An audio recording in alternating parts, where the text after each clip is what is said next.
حضرت عیسیٰ علیہ السلام، حقیقت یا افسانہ؟ حضرت عیسیٰ علیہ السلام کے بارے میں مختلف اقوام کے نظریات ہمیشہ سے اہم رہے ہیں۔ کچھ انہیں اللہ چوسن پروفٹ مانتے ہیں، جبکہ کچھ نے انہیں سن آف گاڈ کہا۔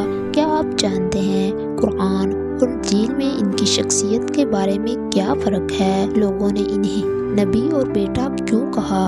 What do you think? اپنی سوچ اور سوالات کمنٹس میں ضرور بتائیں۔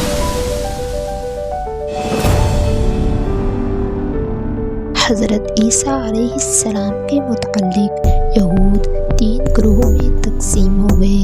کچھ لوگ حضرت عیسیٰ علیہ السلام پر ایمان لانے کی بجائے کفر پر جمے رہے، اور انہوں نے آپ علیہ السلام کی والدہ علیہ السلام پر یوسف نجار کے ساتھ بدکاری کا الزام لگا دیا۔ چونکہ ایک نیک آدمی تھا، بیت المقدس میں عبادت میں مشغول رہتا تھا۔ کچھ لوگ آپ علیہ السلام پر ایمان لانے کا دعویٰ کر کے آپ علیہ السلام کو آپ علیہ السلام کے مقام سے بڑھانے کی کوشش میں لگ گئے، اور ان میں سے بعض نے آپ علیہ السلام کو اللہ قرار دے دیا اور بعض نے اللہ کا بیٹا قرار دیا۔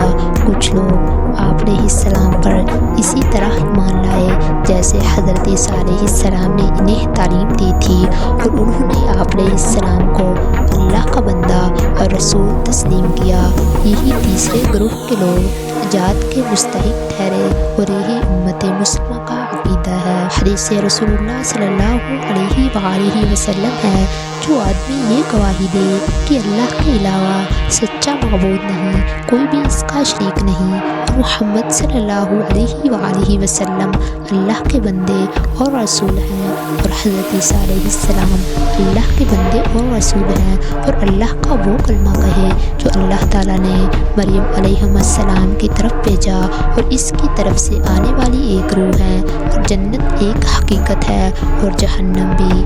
اللہ تعالیٰ ایسے مومنوں کو ضرور جنت میں داخل فرمائیں گے، خواہ ان کے نیک عمل کم ہی ہوں۔ جو آدمی عیسیٰ بن مریم علیہ السلام پر ایمان لائے، پھر وہ میرا زمانہ پائے اور مجھ پر بھی ایمان لائے، تو اسے دوہرا ثواب ملے گا۔